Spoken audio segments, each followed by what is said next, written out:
ไปเออ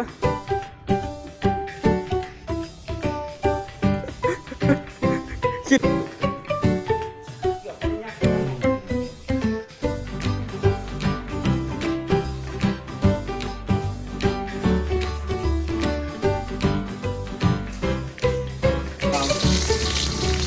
มันสติ๊กไก่เลย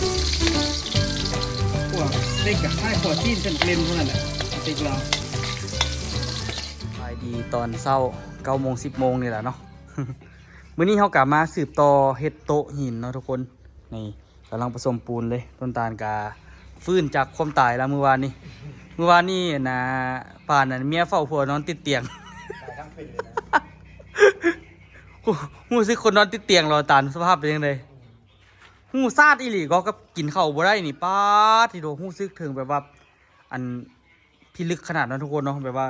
ท่านคนแบบป่วยแหละกินข้าวบ่ได้10 มื้อ20 มื้อนี่นะหูซึกถึงความทรมานเลยเฮาหิวอยู่แต่เฮากินบ่ได้นะตาลเนาะหิวกินบ่ได้ละหากออกกินบ่ได้ละหากออกนี่เคยเป็นก็สมัยเป็นบักเบิดทุกคนเป็นบักเบิดอยู่เวียงหั่นตอนนั้นมันเป็นป้าจะเป็นทรมานอยากกินอย่างก็บอกไปเฮ็ดมาให้กินบัดกินแล้วกินบ่ได้น่ะตาลโคตรเหลือใจซื้อข้าวเปียกมากินน่ะอยากกินข้าวเปียกสดคำนึงแล้วว่าจึ้งหากสิออกแล้วก็กินบ่ได้โอ้ชีวิตโคตรทรมานเลยหูซาดเลยทุกคนมื้อนี้ก็เว้าอันเก่าซื้อทุกคนอันนี้นี่ก็มาเริ่มเฮ็ดโต๊ะเฮ็ดตังแล้วเนาะทุกคนเนาะก็ถือว่าได้ประมาณ4 สุดละน่ะโต๊ะนี่ได้5อันแล้วน่ะโต๊ะนี่นะเดี๋ยวสิเทอีกมื้อนี้เทนี่ต้องเทหน้านั่นบัดนี้ตาลหน้าหินขาวนี่อันน่ะเทตังสุดนี้แล้วเดินสุดต่อไปเฮ็ดหน้าหินขาวเนาะหินดำนี่2 สุดกับตัวปลาตัวปลามี2 อันแล้วเนาะตังมีจักหน่วยแล้วว่าตังมีจักสุดละตังครบเป็นบ่แต่ว่าอันคันเอาเฮ็ดสุดนี้แล้วนี่ตังมี6 หน่วยเด้ตัวปลานี่นะหรือว่าเฮ็ดหน้าปลาก่อนปะปลามันครบป่ะฮะเอามันสุดก่อนน่ะนะตัวไปใส่3 อันทันดิไอ้ก็ใส่อีก3 อันนี่เป็น6เพราะว่ามันมี11เดย์หูแล้วอันนี้น้ำมันอังอยู่ข้างหน้าซื้อกะขั้นว่าเท่าหน้านี่เทอีก2 หน่วยก็เป็นครบอีกสุดนึงหน้าป่าก็ซะเนาะหน้าป่ากับหินขาวเฮ็ดไปพร้อมกันเลยหน้าป่าใส่2 แผ่นแล้วก็โอ้ยต้องได้ใส่หินดำจะครบแล้วหินดำหินดำปะหินดำต้องหน้าตุ้ยกันนึงหินดำครบแล้วเอาหินดำ2 สุดตัวยูหันมีจักหน่วยหินดำฮะแมนสบอ2 ตีจะ2 วันก็หินดำฮะหินดำจะ2 อันอีกเบิ่งยูนี่หินดำจักหน่วย1 2 3 4 5 6 7 8มี8ตัน8ก็ถึงแล้ว2 สุดหน้าโต๊ะก็2 สุดพอดีแล้วหินดำกับปลานะหินดำ8 หน่วยกับปลา3 อันก็วันนี้เป็น6 อันนี่นะหินดำเหมือนกันนั่นอันตรายที่สะกดบ่ถึกก็ได้ติดเหลืองกับบาดคลิปก็ได้ใส่หัวข้อคลิปเด้มือว่า2 เทื่อแล้วติดคดีกับการพิมพ์หัวข้อคลิปนี่อันตรายเว้ยเฮาบ่ได้พิมพ์เองแล้วเฮาเว้านะทุกคนอันตรายอีหลีติดเหลืองเลยคลิปก็ได้ฟังหัวข้อคลิปก็บ่น่าติดตามแล้วเพิ่นว่าโมเมนต์ตัวตั้งพิมพ์เลยทุกคนตัวเว้าเอาตัวใส่คำเว้าในการพิมพ์เอาบ่ได้พิมพ์เองแล้วก็บ่ได้เบิ่งพร้อมขอโทษหลาย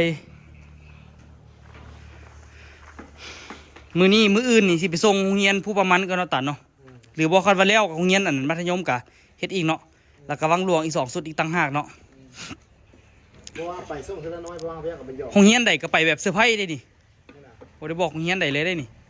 สิหยอกกันอาจารย์มวยเดียวกันเบิดก่อนอันน่ะมีคนสั่งบ่มีคนสั่งโต๊ะสั่งตังบ่สิเนาะแต่โรงเรียนผู้ประมาณนั้นพอฮู้จักเพิ่นอยู่เนาะคนไทยบ้านเฮานี่แต่บ่ฮู้จักกะบอกว่าบางทีก็อาจจะหยอกซื่อมันก็บ่ได้เสียหายหยังหลายดอกเนาะหยอกก็ออกลิ้นซื่อนี่เนาะทุกคนเนาะอันน่ะเดี๋ยวเฮาสิมาเททั้งเบิดเลย ราะว่านะเฝ้าเฮ็ดเฝ้าแล้วทุกคน งานเลี้ยง ไปเอาทรัพย์สมบัติกันบ่สิพาไปเอาไป เนี่ย เขาล่อไปนำสิพาไปเอาสมบัติไปเทท่านี้แล้วก่อนแล้วครับหลายๆคนสวยๆกัน แล้วไวทางกดกระยอดเรียบร้อยหมดตันใช่แท้เอาตะกี้เป็นอย่างคือซ่าสิหมดตันตะกี้คือซ่าสิ เนี่ยเราบ้านมันก็เลยเอาไปยอดปล่อยที่ไม่ได้ นั่นแหละตะกี้นะตะกี้คือว่ามันได้ไปยอดสวยต้นสวย มันขี้มือมูแล้วจังขี้ ที่ตะเต้า อันนี้มันขี้แต่เศร้ามือมันต้มดี ดูตะกี้โบกล้าขี้ตะกี้ ขี้แล้วเศร้าเอาเศร้า เอาขี้เลี้ยงเอาขี้เลี้ยงถึงนั้นย่างหมาเศร้าแล้วเอาขี้กระดูก วันตาขี้ให้ละ9 โมงขี้แล้ว ดูด้วยนะ 4 โมงแล้วก็มีเยอะ ยังไงเนี่ยเดี๋ยวช่วย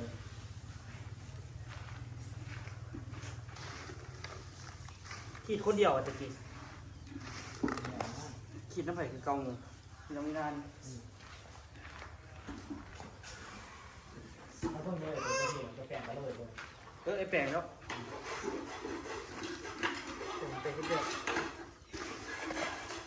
อย่างโต๊ะก็ยังเฮ็ดอ่ะ ไอ้คอกนี่ที่บอกเธอ เอ็ดพออยู่นี่มันก็บ่อยู่น่ะพอค่ะมันก็ต้องได้ออกจากพ่อมันอีกนี่ คันแม่นน่ะนะคันแม่นน่ะนะให้บ้านนอกคันแม่นน่ะนะบ่มีนั่นแหละกะได้ไปแปลงนำรถไถท่านเนาะ ไปไปไ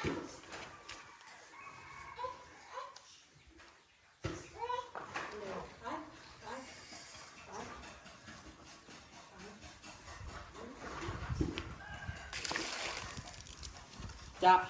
จะจะ มีฟังมีเพลงแต่เราคุยกันเรื่องลูกที่บอกเลยเป็นภาพนี้เลยอันนั้นเป็นที่ห้ากันอยู่ ฮะ อันนั้น ไม่รู้ค่ำจะไปเสร็จบุ โอ้ยมันลงอยู่ทางข้างเลยข้างเลยไม่น้อยนี่เนี่ยโอ้ก็จะทางลุ่ม ดีล่าไปซิ่งไม่ใหญ่ยังเคยเนาะพัดวันอาทิตย์กันนะที่ข้าวๆตอนนั้นก็ได้ ลูกเฮ็ดกันเดินลูกเกี่ยวเร็วหมด มันบุมีไม้เนาะบุอยากเสียเงินเพิ่มมันมีไม้ใหญ่โอ้สบาย อันนี้เอาเฮ็ดว่าเฮ็ดตัวขาวดิ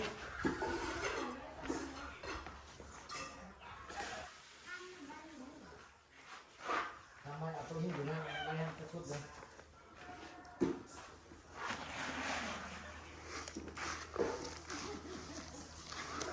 คันมีอันนั้นไม้อันนั้นบ่นั่นนะอันนั้นมันหนาใหญ่โอ้สบายไม่ก็หนาอะไรก็ไม่หนาเดียวก็นะ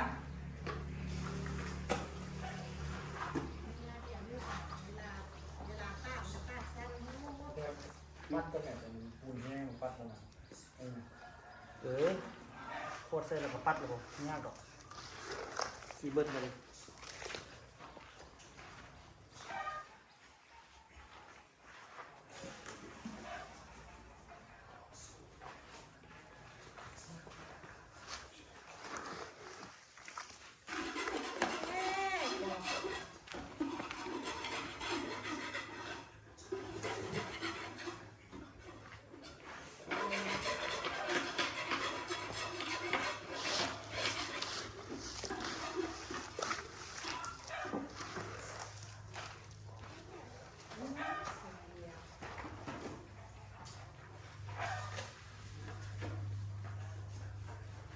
มาไหมคาเทียนอ่ะโต๊ะ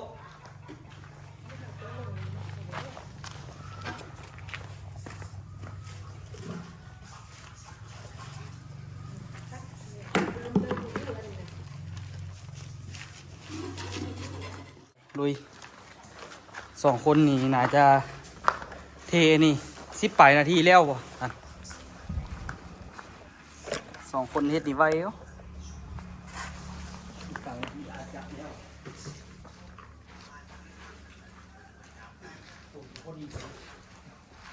ลงช่วงเนาะยักกันง่าย ไหวเรียกทางพอดีครับ เกือบบ่ได้ยักเท่านั้นเนาะ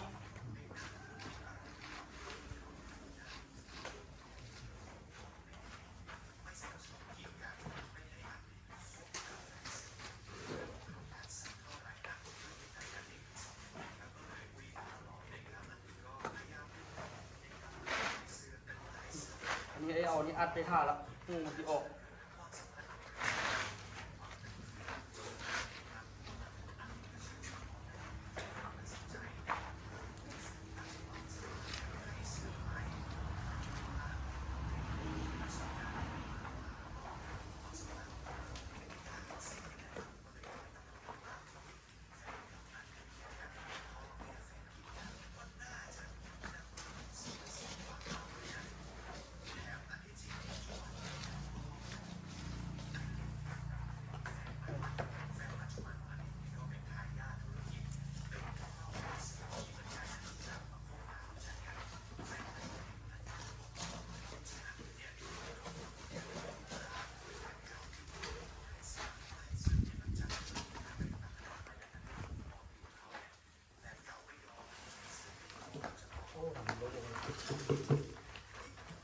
กอง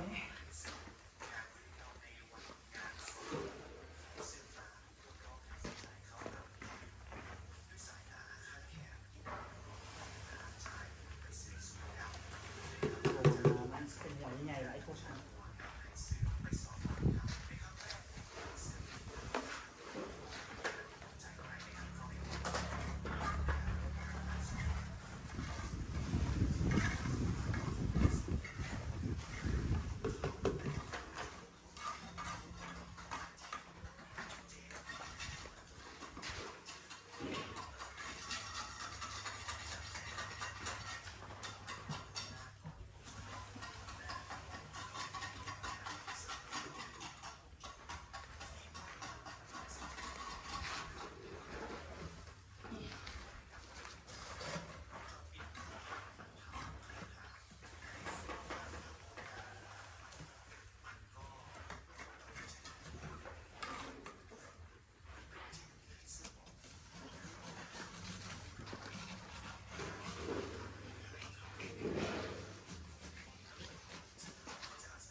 ไวเกินจักนาทีนึงพวกนี้สิแล้วละหากก็6 นาทีนึง ไปพูดหรอ ไวโพด กล้ากันบอก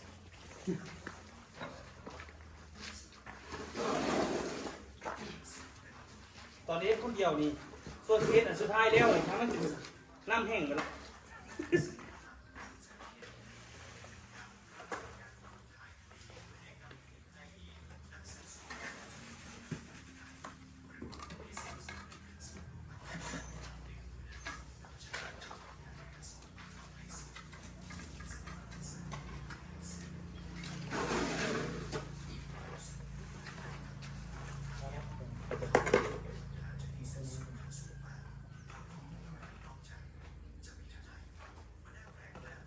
สังเบี้ยวเนี่ย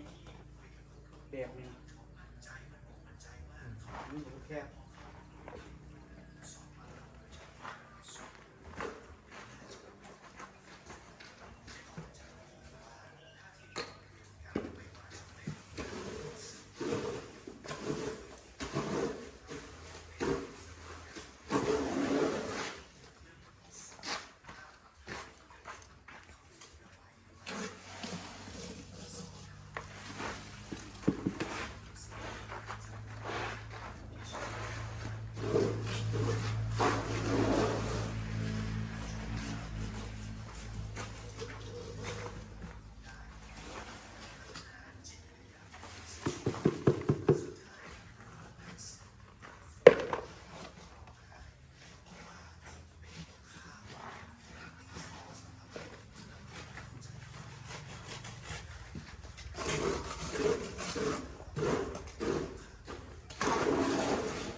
ตอนนี้นี่ก็เกี่ยมได้แล้วนะทุกคนนะแต่ว่าเดี๋ยวสิพักกินข้าวก่อนเต็มทีขนาดตอนนี้นะโต๊ะนี่พอนะตาเนาะ3 4 5 6แต่กะคันว่าท่านเฮ็ดกะเฮ็ดไปเพิ่มอีกหน้าปลากะเฮ็ดนานอ่ะอันนั้นหน้าอย่างตันหน้าปลาตัว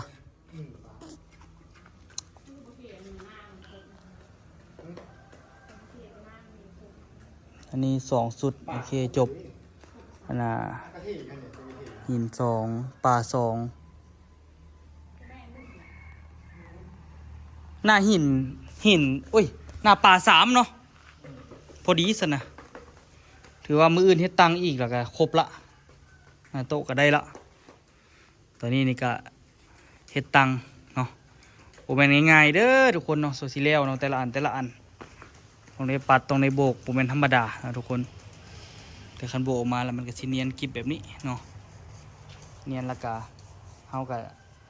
จังเฮ็ดตามขั้นตอนมาแล้วเนาะเฮ็ดตามขั้นตอนมาแล้วก็จังว่ากัน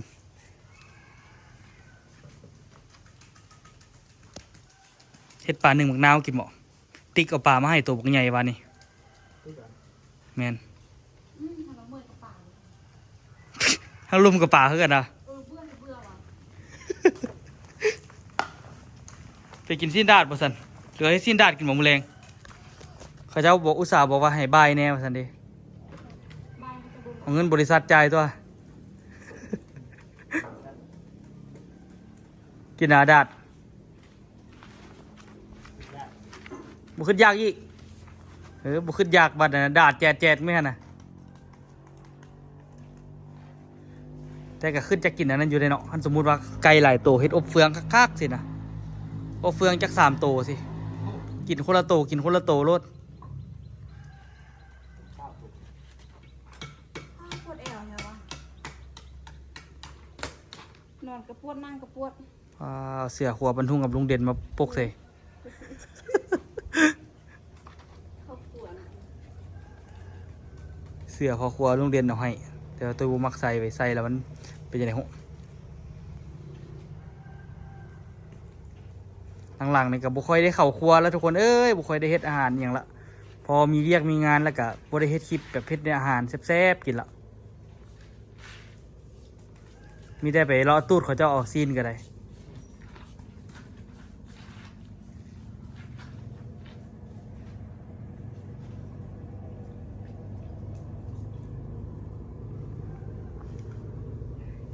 วดเอาค่อยๆปัดเอา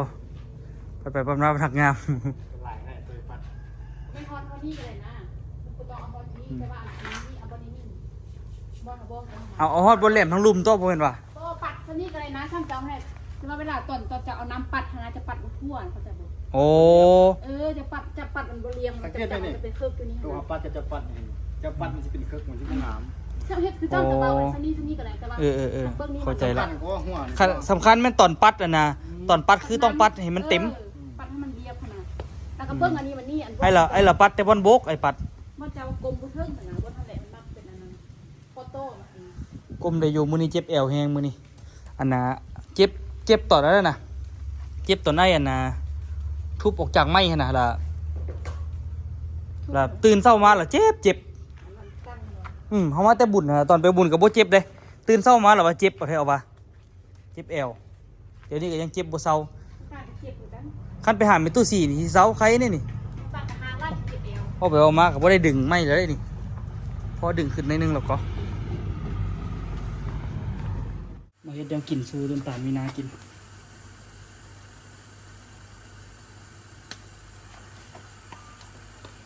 ปลาแท้ถ้าดังกองมันดูอะไรไม่ได้มีตัวมัน ขาตั้งกล้องตัวนั้นอยู่ลุม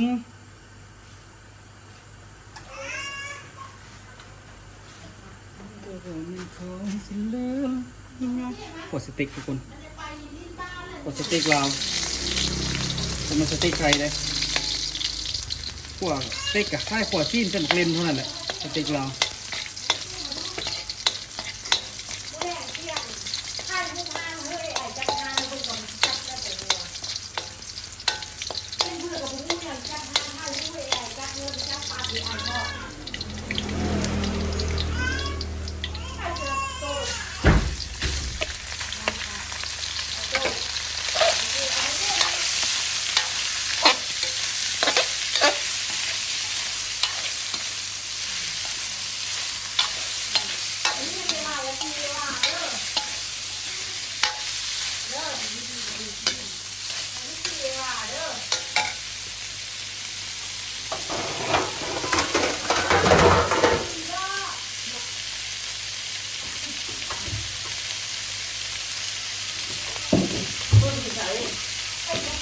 ก็จะนิ่มมาเอาลงฟานกับบันเจิดแล้ว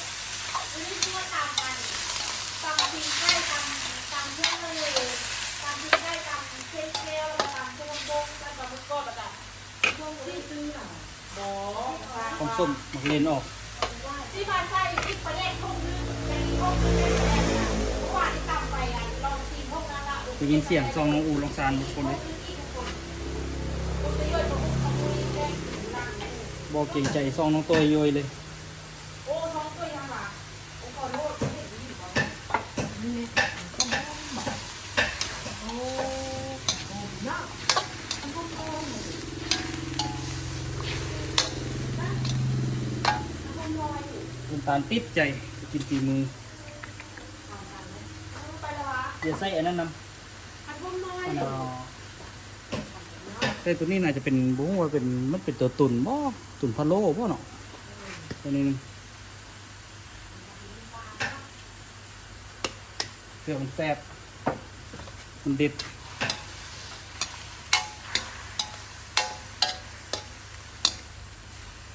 เรารถน้องอู้เอ้ยบัวาอย่างดอก อ๋อก็ใส่น้องตัวออกมีก็เลยดูมีเยอะเลยดู บ่มีน้องอู้เอ้ยเห็นมันออกส้มๆนิดนึง นี่ผมมีใช้ของเราทานเราใช้หัวที่เราทำทานไหมเอาไอ้เชื่อแม่ผมมียศ ใช่เจ้าสำคัญในบุหูบุเห็นอย่างจักอย่าง นั่นแหละ เจ้ากัน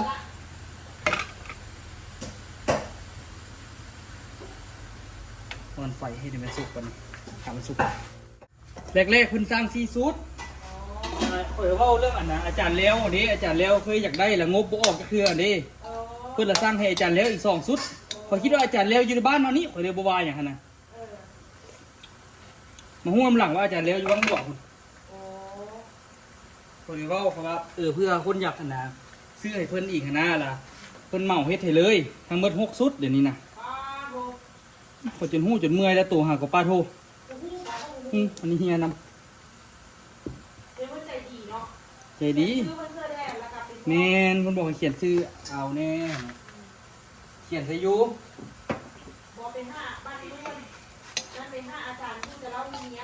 แมนคอยชื่ออาจารย์แล้วคอยชื่อว่านะอาจารย์เอ้ยเป็นผู้ใดสั่งโต๊ะนี่นะผู้ใดสั่งนี่นะเอ้าก็คือว่ามีคนสั่งเขาจดเฮ็ดแล้วละตัวก่อนบ่นะบ่มีไผสั่งก็ไผสิได้สั่งอันนี้โรงเรียนเนี่ยขนาดก็เดี๋ยวผู้ประมาณโมยเนาะถ้าเรามีคนสร้างถือแล้วโรงเรียนนี่แหละ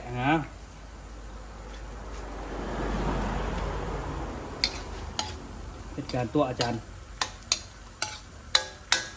ตัวแบบเซอร์ไพรส์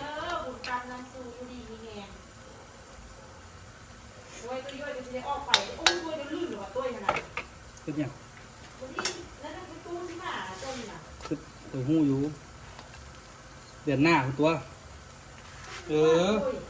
กลางเดือนนี้เฮ้ย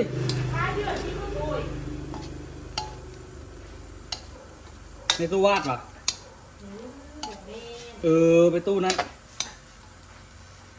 หูแล้ว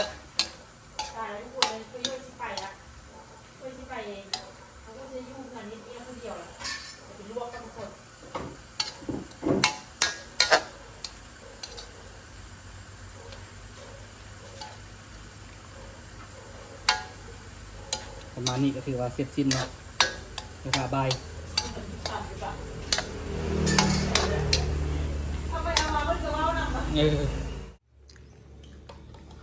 พอได้บายกินพอได้บายเพิ่นก็บอกกันเด้เหลืออะไรให้ต้นตาลได้บายนำเด้อมีนาบ่ได้กินได้บ้านเอาอันเดียวอันดีบ้านเอากินเอาดีในบ้านเราปิ้งเป็ดเนาะสุดแปลว่ามากระยากกันได้นี่เลือดแปลงนี่คันไปบ้านในวันน่ะซ้ำสิกินตาลได้เอา2 ตัวมากินเลยก็ได้ลายโพดคันมันเฮ็ดได้เก็บมันหยาบไปของเรา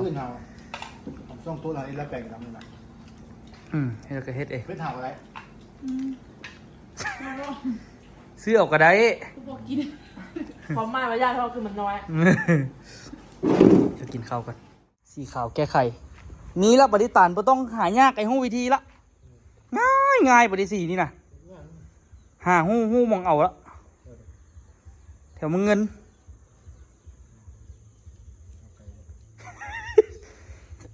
ไอ้ฝากสติ๊กซื้อมาให้2 ปุกแต่ว่าบ่ไหวละไอ้ว่าสีขาวนี่สีอื่นยังพอได้ฮะโอ้ยอันนั้นละเราไหล